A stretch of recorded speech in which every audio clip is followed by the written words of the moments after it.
Sudah lebih dari 1 tahun, pandemi COVID-19 melanda Indonesia. Melumpuhkan berbagai sendi kehidupan kita.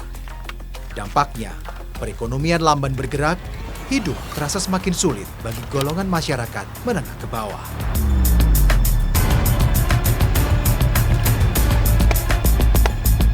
Sebisa mungkin mereka mencoba bertahan. Seperti yang dilakukan Daroh dan keluarganya. Pembuat arang tradisional yang menetap di Desa Cigadok, Kecamatan Cikelet, Kabupaten Garut, Jawa Barat.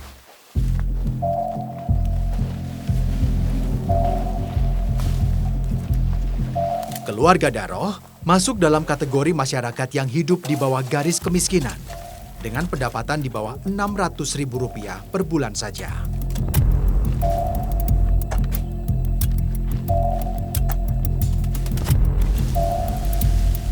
Mereka keluarga miskin berpendidikan rendah dan tak memiliki keahlian khusus. Satu-satunya mata pencaharian mereka adalah dengan membuat arang.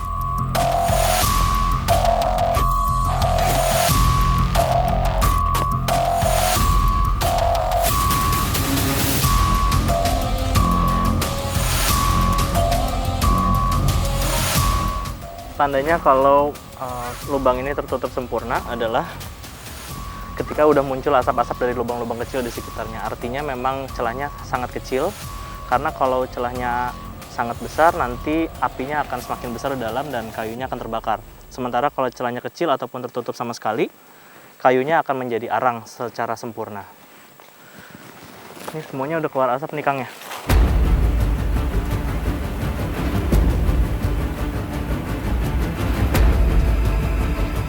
Mayoritas warga Desa Cigadok berprofesi sebagai petani. Sayangnya, Daroh tidak memiliki lahan. Untuk bertahan hidup, Daroh kemudian menyewa setengah hektar lahan milik orang yang sudah tidak produktif. Lahan tidak untuk bercocok tanam, namun sebagai modal yang dijadikan tempat untuk membuat arang. Setiap bulan, Daroh harus menyisihkan sebagian penghasilannya sebesar Rp250.000 untuk membayar sewa lahan. Ditinggal apa Bapak tungguin? Iya, ditunggu. Oh, tunggu terus di sini. Jangan pulang lagi. Di sini tidur. Di sini Pak? Iya. Selama 3 hari sampai jadi gitu ya? Iya, sampai selesai gitu. Oh, kenapa harus ditungguin arangnya? Kan itu bolong. Oh, Api jadi harus terus ditutup. tutup. Ya sama iya. Pembuatan arang membutuhkan waktu beberapa hari. 1-2 jam sekali, pembakaran harus diperiksa agar arang yang sedang dibuat tidak habis terbakar percuma.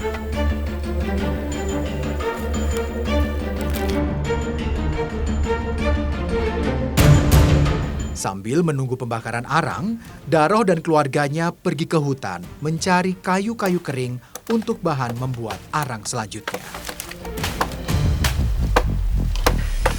Ini untuk mencari kayu-kayu sebenarnya terlihatnya mudah, tapi kita ada di medan yang sangat miring. Kemiringannya mungkin 45 derajat, kaki saya harus menekuk, dan kita harus mencari ke tengah-tengah semak untuk bisa mendapatkan kayu-kayu yang sudah tumbang, kering, supaya kita tidak perlu memotong kayu-kayu yang masih hidup, pohon-pohon yang masih hidup. Kayu yang dicari untuk membuat arang dipilih dari kayu pohon selong dan albasia. Kedua jenis pohon ini memiliki pertumbuhan yang cepat, kayunya tebal dan tidak mudah hancur ketika sudah menjadi arang.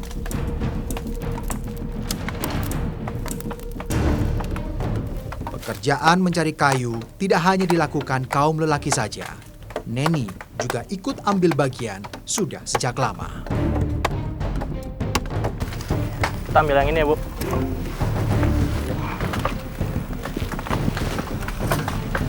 Kalau Mak kenapa ikut sampai ke hutan cari-cari kayu? Ini kan biasanya pekerjaan laki-laki gitu. Iya, Di sini kok emak-emak semua pada ikut? Saya cari resiko keadaan di rumah.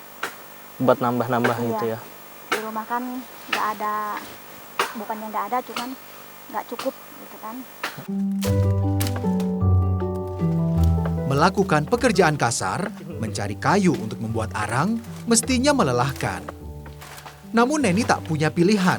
Membuat arang adalah satu-satunya cara untuk mendapat uang. Meski prosesnya cukup panjang dan kadang hasilnya tak sepadan, hanya cukup untuk makan saja.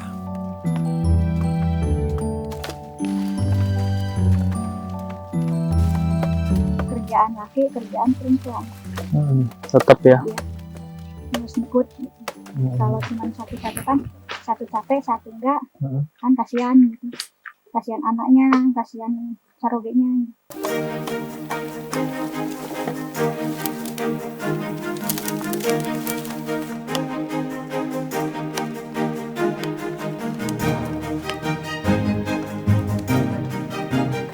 Usai mencari kayu, kami kembali ke tempat pembuatan arang untuk beristirahat dan mengecek pembakaran arang.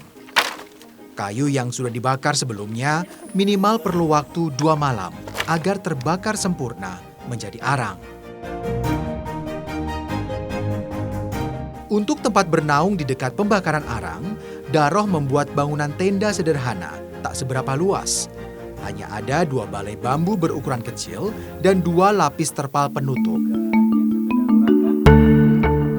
Selama menikah, Daroh dan Ino tidak pernah memiliki rumah. Hanya tenda inilah yang menjadi tempat bernaung keluarga mereka selama hampir 20 tahun terakhir. Tenda yang dibangun Daroh, lokasinya berada di tanah kebun milik orang lain. Daroh hanya bermodalkan izin menumpang saja, berharap pada kemurahan hati si pemilik tanah.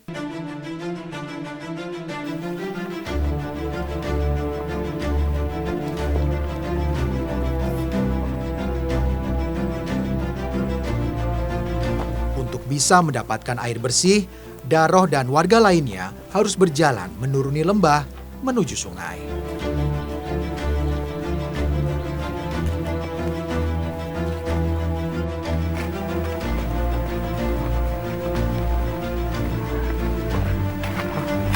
Ini jaraknya jauh sekali dari rumah, dari tenda juga sekitar 500 meter lebih, bahkan kata ibu bisa sampai 1 kilo kalau misalkan kita harus memutar kalau jalannya rusak ataupun jalannya kena hujan.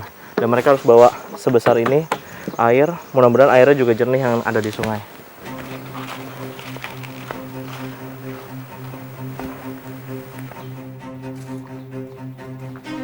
Sekitar 30 menit perjalanan, sampailah kami di area sungai Lembah Nenet. Jerigen yang dibawa langsung diisi penuh dengan air sungai yang mengalir deras. Sudah sejak lama, warga desa Cigadok memanfaatkan sungai untuk memenuhi kebutuhan airnya. Maklum saja, tak ada satupun warga desa Cigadok yang memiliki sumur bor. Membangun sumur bor memang membutuhkan biaya yang tak sedikit. Sementara kebanyakan warga Cigadok hidup dalam belenggu kemiskinan.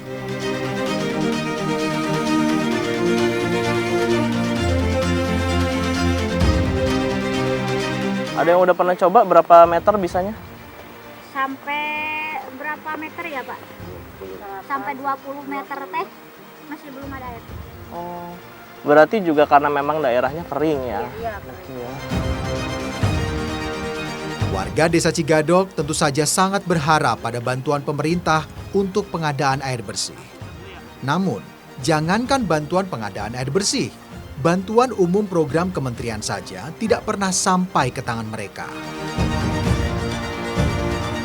Kayak misalkan apa, kartu Indonesia Sehat, Pintar, Keluarga Harapan gitu? Nggak pernah?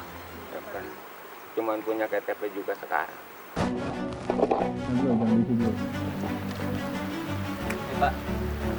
Permasalahan air bersih di desa Cigadok sampai sekarang masih menjadi kendala.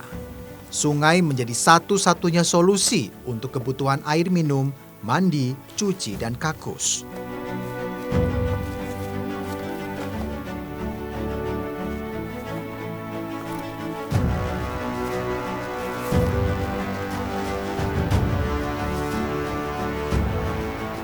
Sayangnya, bagi Daroh dan Inoh yang sudah berusia lanjut, tidak mungkin lagi terlalu sering mengambil air ke sungai karena keterbatasan tenaga yang mereka miliki. Mereka harus menggunakan air dengan lebih hemat.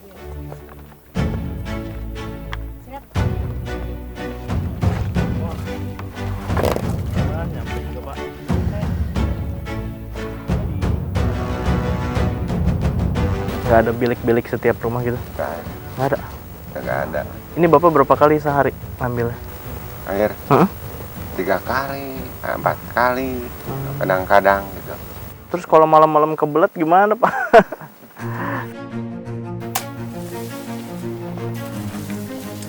Setelah 3 hari pembakaran, arang siap untuk dibongkar. Melakukannya tak bisa sembarangan, karena arang masih menyimpan panas. Kami harus berhati-hati. Jangan sampai bagian kaki atau tangan melepuh terkena bara api. Untuk mencegah api membesar tertiup angin, tumpukan arang lalu disiram dengan air.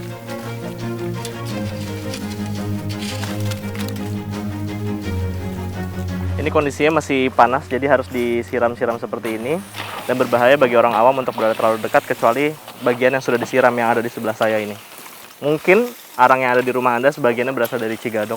Dan inilah yang menjadi mata pencarian bagi keluarganya Pak Daroh. Sangat bergantung dari sini ketika mereka tidak memiliki lahan untuk bertani dan juga tidak memiliki kebun.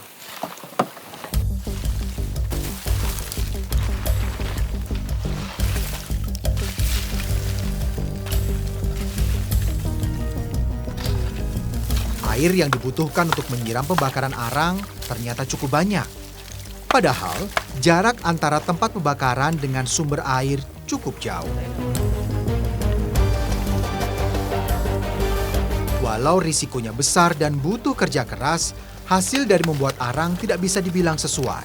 Sekali membuat arang selama 3 hari, setidaknya dihasilkan 5 karung arang. Per karungnya dijual seharga Rp70.000. Hasilnya lalu dibagi rata setelah dipotong biaya ongkos. Untuk 5 orang pembuat arang, masing-masing bisa mendapatkan uang sekitar Rp50.000 saja.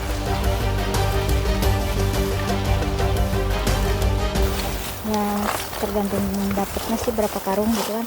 Kalau misalnya satu lombang ini dapat 3 karung dibagi 5. Tetap dibagi 5 ya? Berapapun hasilnya. Berapapun hasilnya segitu.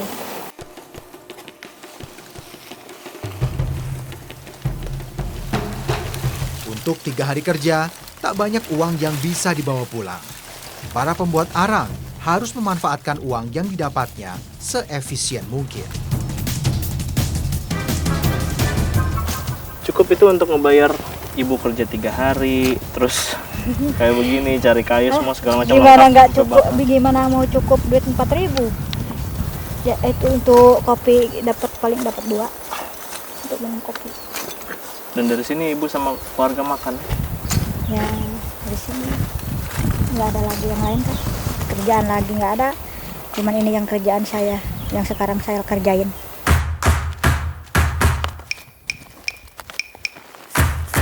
Arang yang sudah dikemas dalam karung biasanya langsung dijual keluar Cigadok.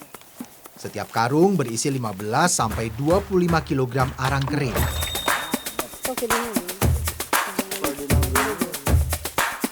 Pemasaran arang tidak sulit. Maklum saja, kualitas arang buatan Cigadok terbilang baik sehingga banyak peminatnya. 5 karung arang dibawa dengan menggunakan motor ojek. Daroh akan mengantarkannya langsung pada pembeli.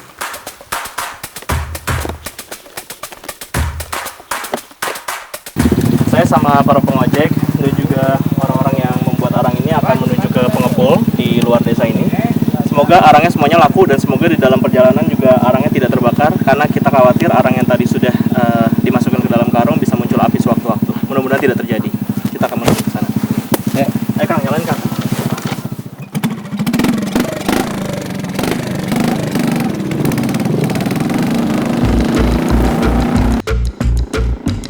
Jarak desa Cigadok dengan kecamatan Cikelet adalah 17 km. Jika ditempuh dengan sepeda motor, akan menghabiskan waktu sekitar 1 jam perjalanan. Jalan yang kami lalui tidak bisa dibilang mulus. Sebagian besar jalur adalah tanah berbatu yang licin di kala hujan, serta berdebu di musim kemarau.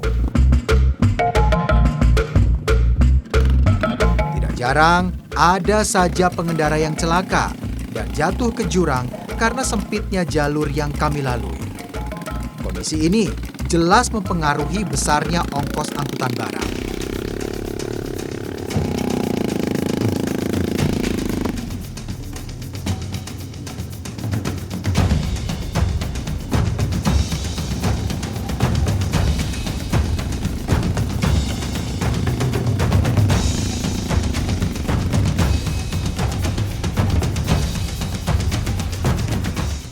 Setiap barang yang diangkut dikenakan biaya 10 hingga 20 ribu rupiah per barang.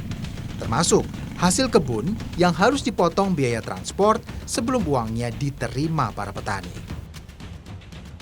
Itulah sebab mengapa tidak banyak warga yang berhubungan dengan dunia luar. Mereka enggan keluar masuk desa karena infrastruktur jalan belum memadai. Andai saja pemerintah membangun jalan yang layak, maka dapat dipastikan hasil bumi dari desa-desa di Kecamatan Cikelet akan bernilai lebih.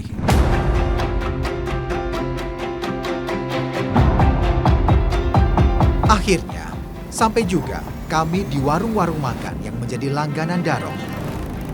5 karung arang laris terjual. Per karung dihargai Rp70.000.